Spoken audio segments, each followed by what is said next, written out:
Bill, there could practically be no person more ideal to speak to us today to conclude our conference, which is, after all, on the near abroad, because Bill has served as ambassador to Georgia and ambassador to Kazakhstan, two of the near abroad countries we've been discussing.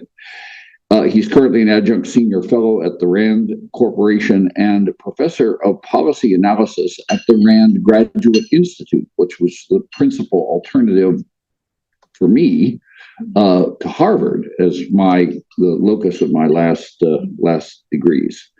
It was either Harvard or RAND Graduate Institute. He's had a distinguished diplomatic career, and before RAND was at the Computer Sciences Corporation, a major contractor in the national security field. With that, I give you Bill Courtney. Well,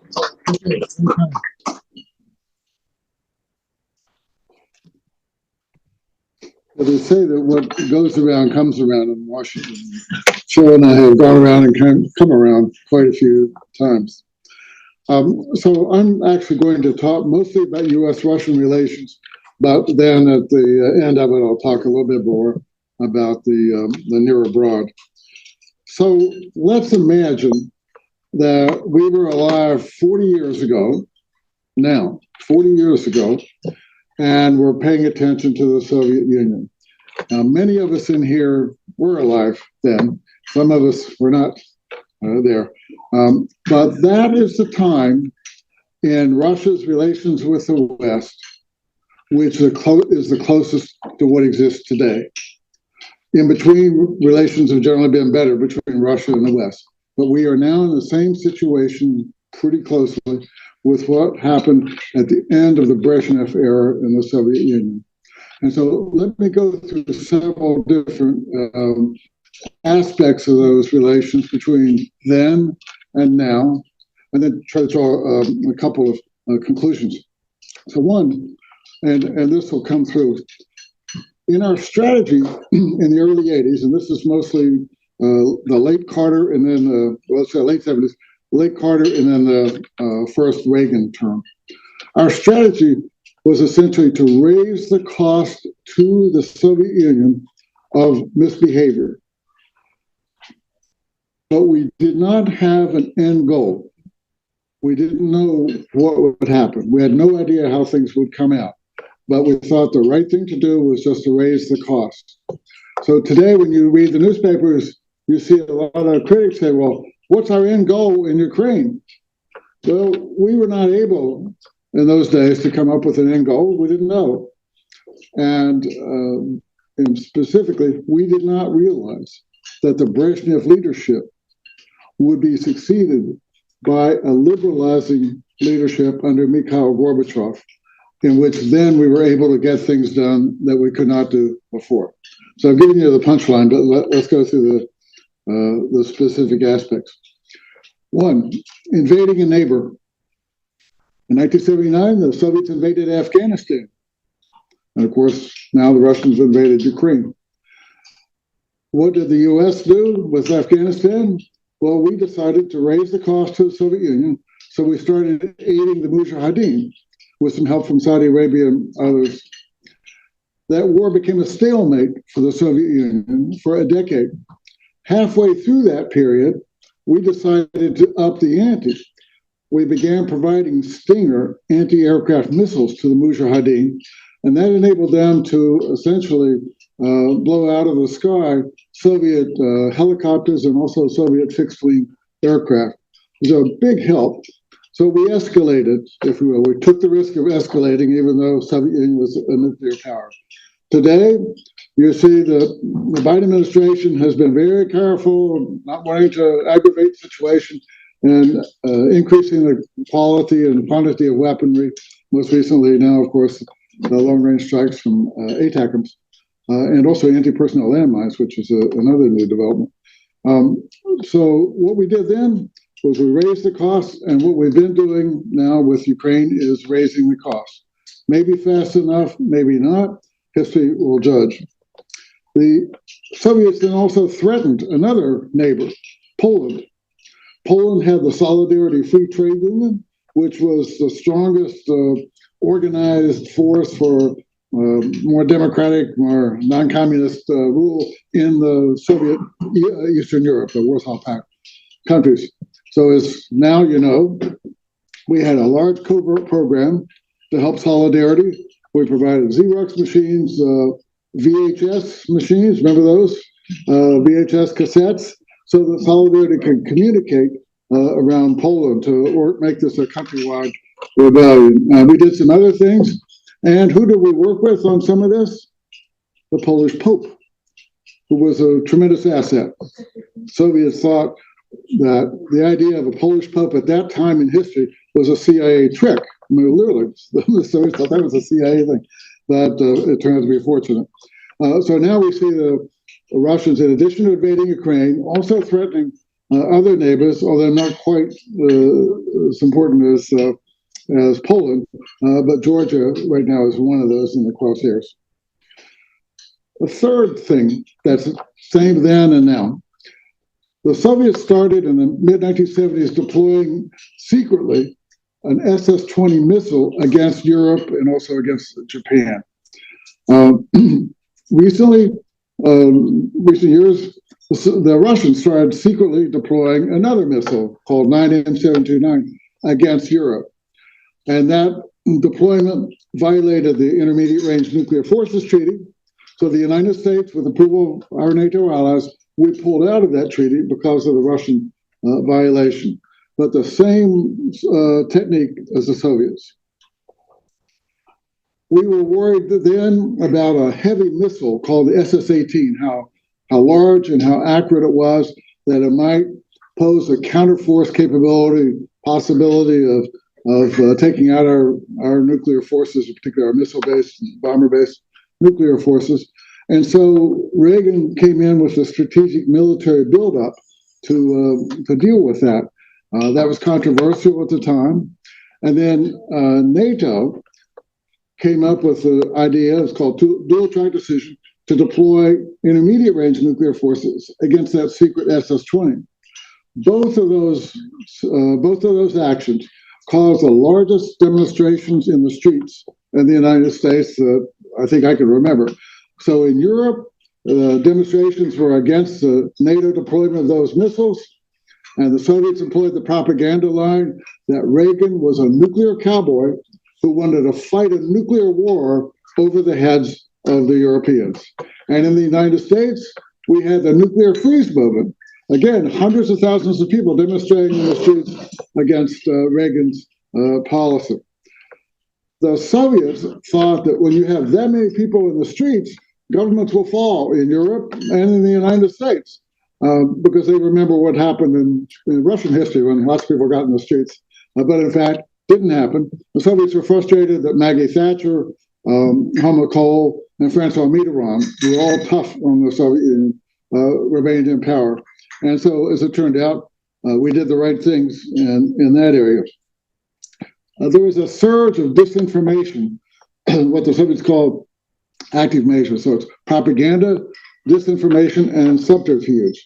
A surge of that during that period, which the Soviets used to try to scare the Europeans out of agreeing to deploy the NATO missiles. We're in a situation now where we have not seen propaganda, disinformation, and subterfuge to the same level until now 40 years ago. We haven't had that so much. And now the Europeans, as you know, are quite worried about some of this. Unfortunately, some on the Republican side want to dismantle the Global Engagement Center in the Department of State. It is our main mechanism for countering Russian disinformation.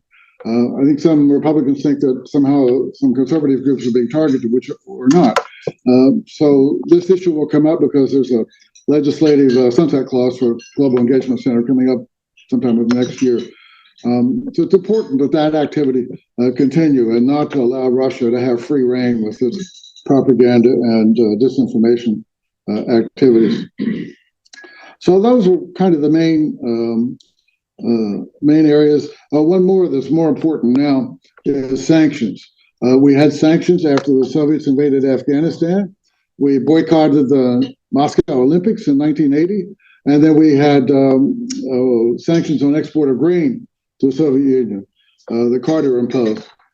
After Reagan came to power, though, he canceled those sanctions because they hurt Midwestern farmers who voted Republican. But he tried another technique, which was to persuade the Europeans not to allow Soviet Siberian gas to come in through pipelines to Europe. That effort failed because the Europeans needed the gas so much. In those days, there was no LNG, so there weren't quite so many other options as now. And then I guess I should mention also human rights. Human rights is a big part of our diplomacy then, starting with Carter.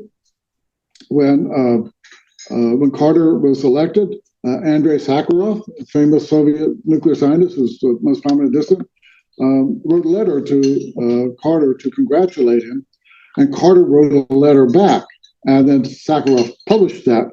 And this made the Kremlin was furious about that activity. Reagan came in and redoubled the human rights effort. And that actually helped the moral authority of U.S. policy at that period. Repression now is the worst it's been since that time 40 years ago. But in the West and in the U.S., we have not really taken full advantage of the moral authority of the human rights issue, and that's something we could do. So, how did this all turn out before? Gorbachev, as I mentioned, came to power, a liberalizer. So 4 years later, the Soviets withdrew from Afghanistan totally.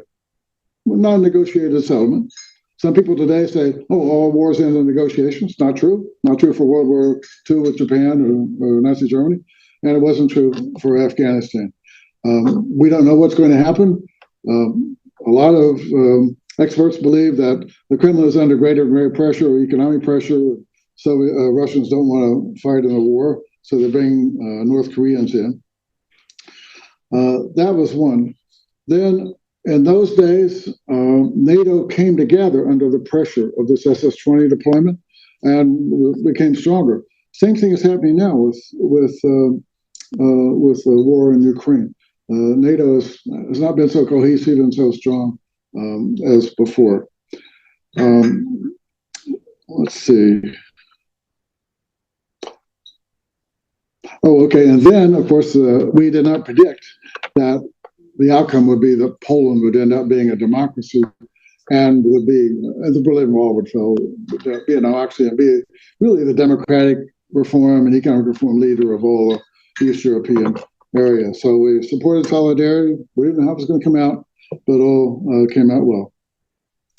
So we might be able to say that what we did in those days helped bring down the Soviet Union and helped bring down Soviet rule in Eastern Europe. There are debates among historians about how much it had impact. Probably had some impact. Probably wasn't the most important thing. The Soviet system itself was weak, and Brezhnev couldn't feed his people, for example. There was a food crisis there, so that was probably more important. So what we are doing today, by and large, is the right thing. Dealing with Russia.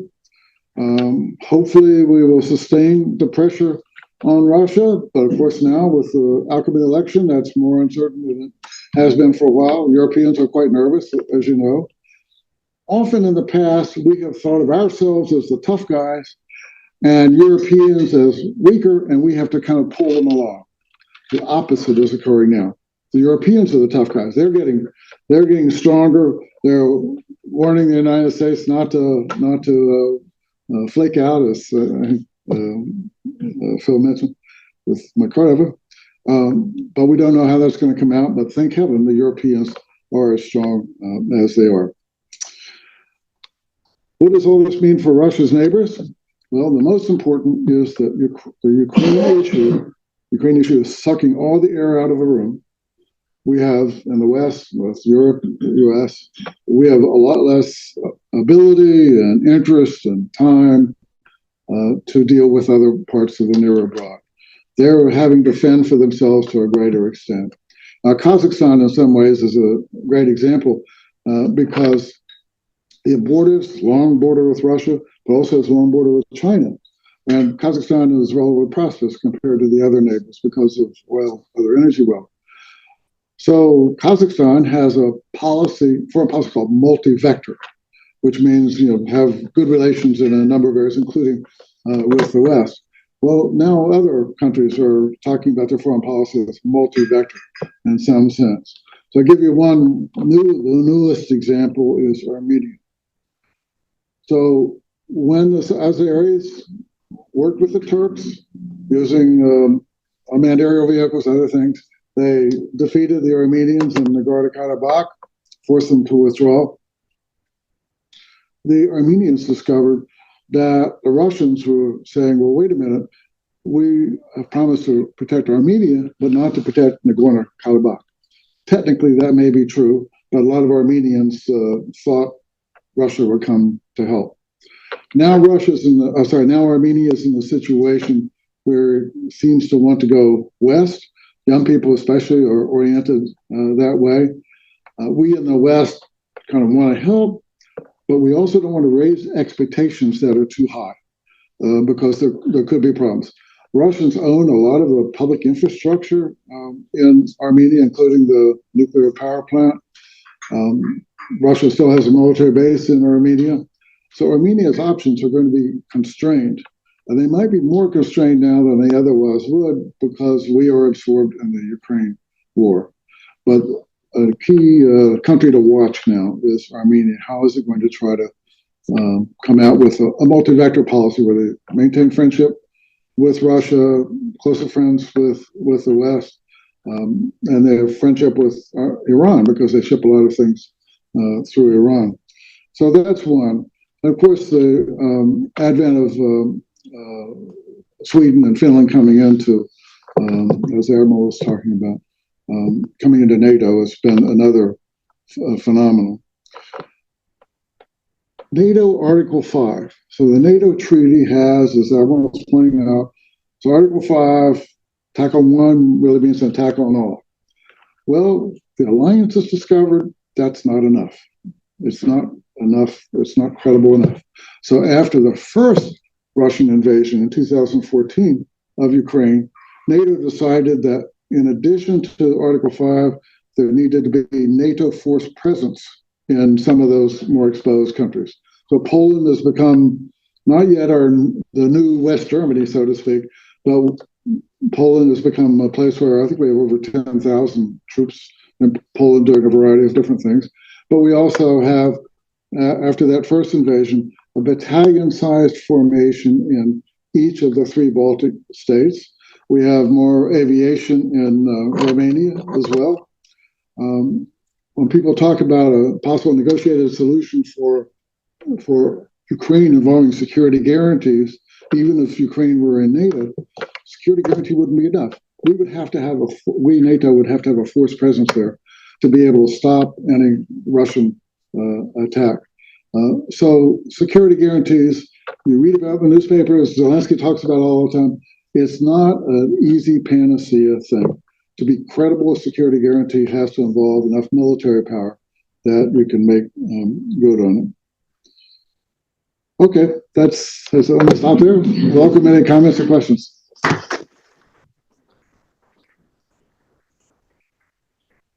Mr. Bessel, thank you. That's very helpful. I want to ask a question about Afghanistan. A friend of mine, Milt Bearden, wrote a book called Black Tool, which talks about the effect of the reshipment of dead bodies from Afghanistan back to Russia on board planes that had been taken. He contends that helped to turn public opinion in Russia against that incursion. Do you agree? And if so, what is your take on the number of Russian casualties in Ukraine?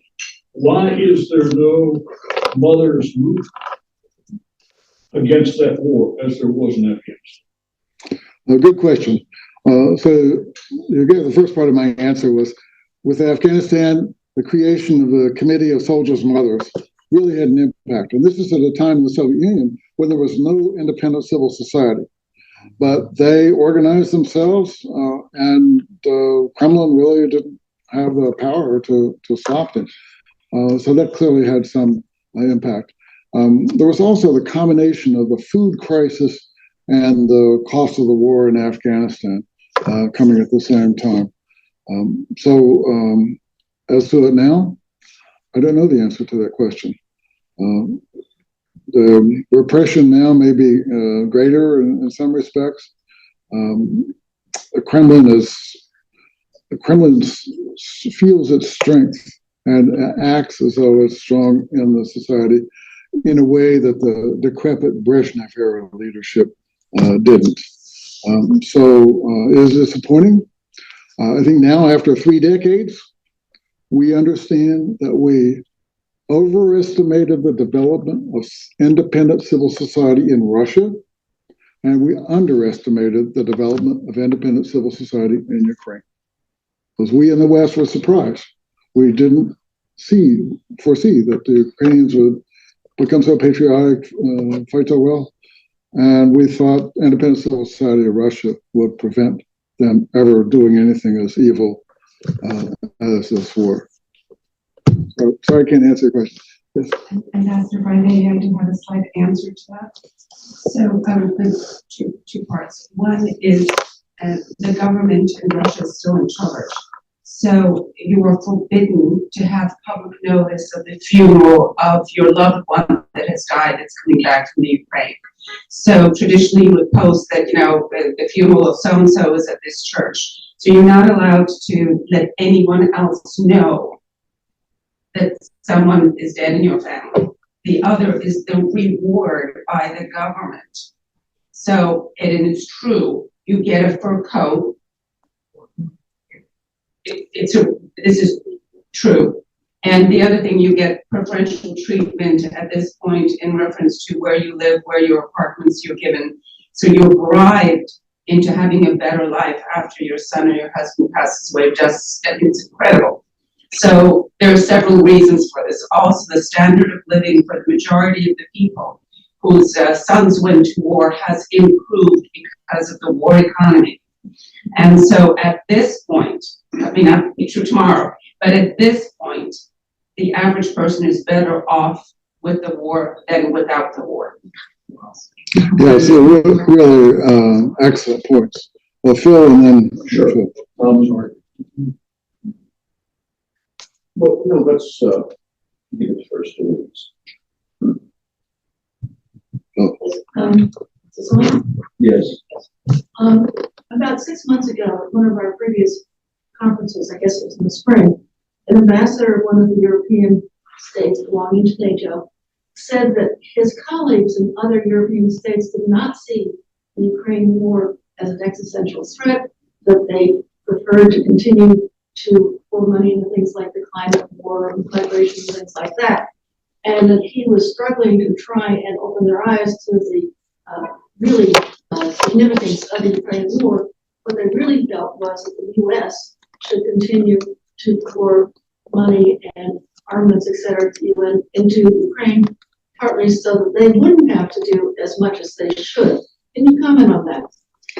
That seems to have changed. The Europeans are spending more money now. President-elect Trump has hinted that the standard of 2% of GDP for defense spending ought to be increased to 3% of GDP. Poland is spending over 4%. I think one or two of the Baltics are spending over 4%. But in general, it's gone up quite a lot. And the European pressure on U.S. not to falter in Ukraine has gone up. And I think, of course, Europeans now, they expect that there's going to be some modulation or reduction of U.S. support, and they're going to have to step up more. But of course, they lack the armaments industry to some extent that's going to limit some ability what to do. But we've seen now the U.S. refused to supply F-16s. So the Europeans who are upgrading to F-35 stealth fighter, they're donating F-16s to Ukraine. So Europeans are stepping up, pretty well. Let's see, Phil, and then Yes, maybe we could ventilate for a second the topic we discussed here at the table for the whole room, and that is the presence of North Korean proxy forces now on the Russian side of the Ukraine war. Is this a positive thing, a positive augmentation for the Russian war effort? What do you think it indicates or really indicates? It indicates weakness, Russian weakness, because Putin is scared to mobilize more Russian soldiers. He's been under pressure from the military to mobilize more and refused to do that. He's also under pressure from hardliners who are frustrated that 2.5 years now, 1,000 days since the war, they're still at a stalemate on the ground. In the Black Sea, the Ukrainians, through their own aerial and sea drones, have destroyed or damaged 1/3 of the Black Sea fleet and forced a lot of it to move eastward. But on the ground, it's mostly stalemate. The Russians have made a few gains recently, but they're still stuck in the kind of skip where they were. So kind of both of those things have come together. A real concern is, what is North Korea getting in return for this? Is it going to get nuclear or missile technology that it doesn't have? That could be ominous for the future. But for right now, it's not a sign of Russian strength.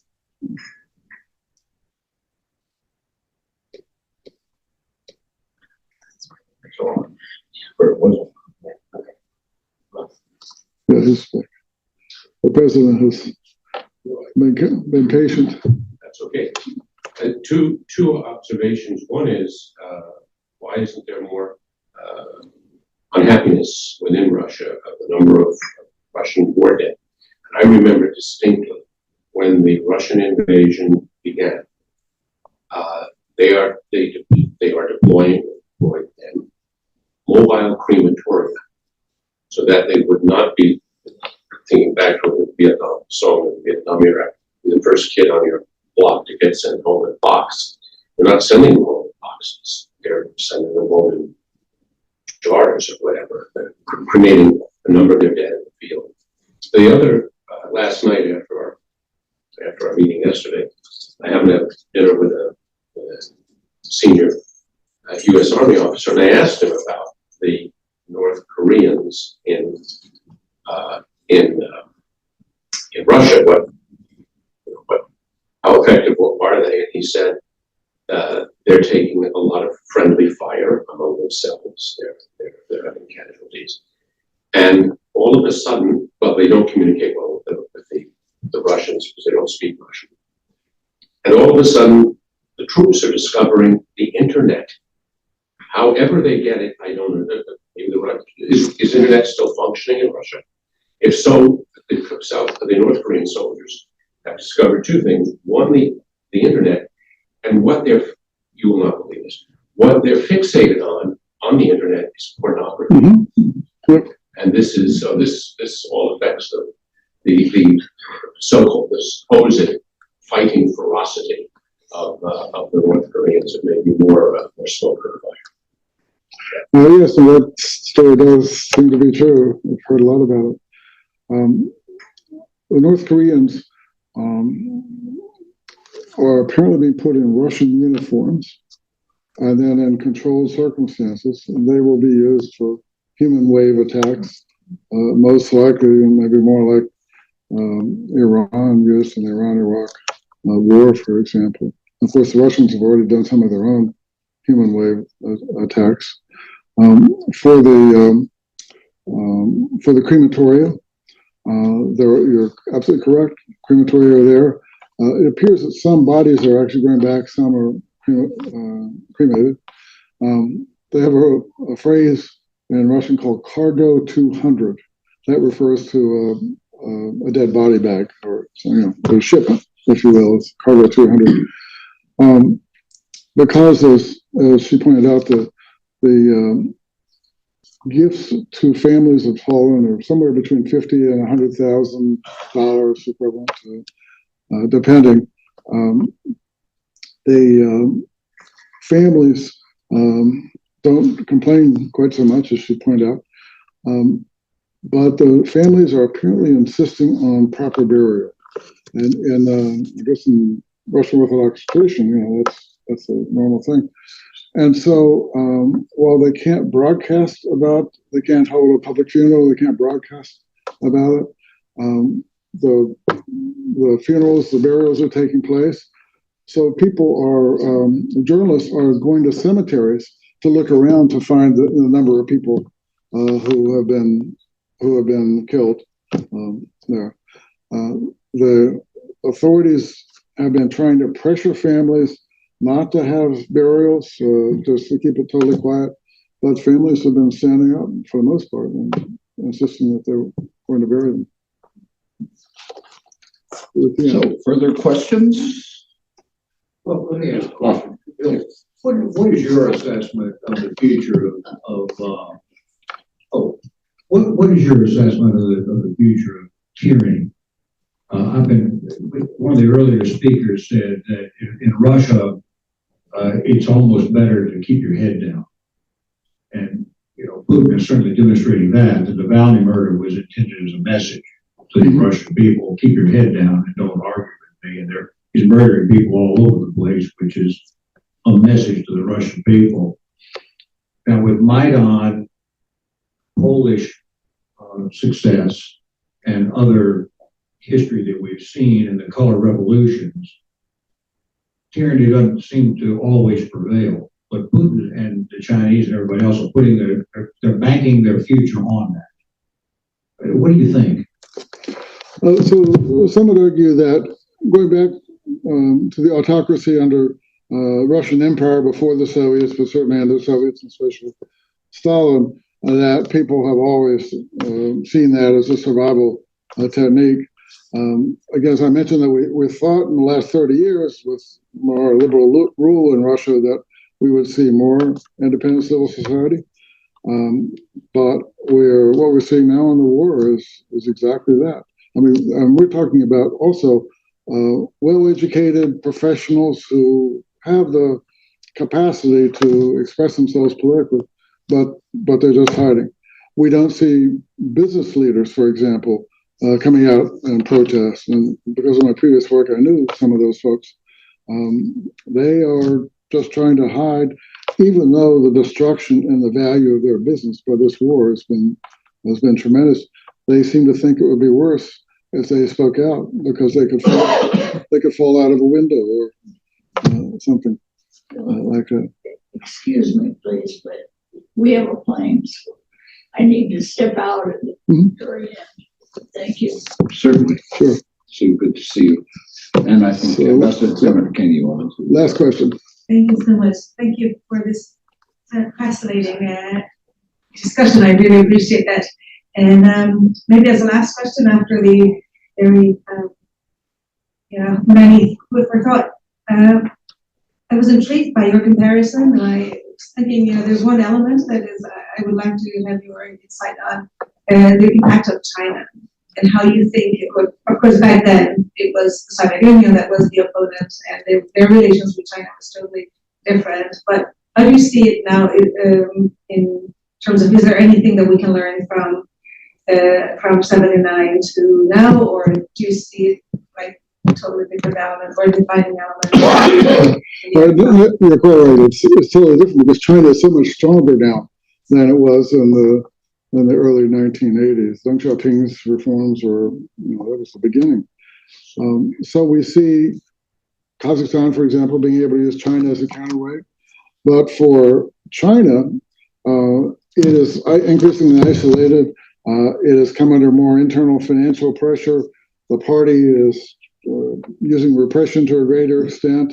It seems more isolated. Xi Jinping is surrounding himself now.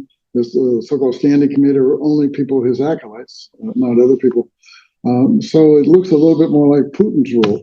One of the curiosities in Russia is in the Soviet Union, the Politburo had representation from a variety of parts of society, from industry, military, economic, and other things. Now Putin has surrounded himself with only ex-KGB people. Well, Xi's done the same thing with only his acolytes are in the standing committee there. So both regimes are becoming more defensive in some respects and relying more on repression to try to keep. But of course, China is able now, because of its economic industrial strength, to help Russia in the war. We made clear that if they provided lethal arms, we would start sanctioning their industries in a big way. They have not done that. They've provided technologies that could be used, including UAVs and things. So we have not sanctioned Chinese industry in a big way. But interestingly, Xi Jinping has been helpful in one key respect. Early in the war, Putin talked about nuclear stuff. In fact, he oversaw, kind of a showy way, oversaw a large nuclear exercise right on the eve of this large-scale invasion in February 2022. So he kept using the nuclear because they used nuclear primarily, I believe, because they were concerned their ground forces aren't doing so well. And we're seeing that recrudescence again. But in September 2022, Putin, Modi, and Xi met in Samarkand at a conference. And Xi and Modi both publicly warned Putin not to go nuclear. After that, the nuclear talk fell down again. Wang Yi, the top foreign affairs person in China, and Xi have regularly re-upped that warning. If Putin is not using nuclear weapons in Ukraine, one of the reasons could be that it's so dependent on China that they don't want to anger Xi and maybe Modi as well. A problem for Russia is, what would you do if you use nuclear weapons? So the Russian troops are not trained to fight through a nuclear battlefield now. They did that kind of stuff in the Cold War, but they're not trained for that now. So how they would take military advantage of it using so-called tactical nuclear weapons is a little bit unclear. Putin could be tempted to use nuclear weapons for a shock and awe effect, which would not require necessarily a specific military advantage, but he might think that would scare the Ukrainians and scare the West.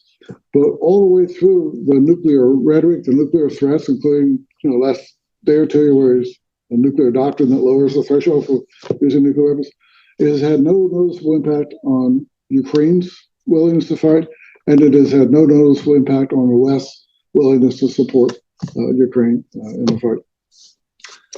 Bill, thank you very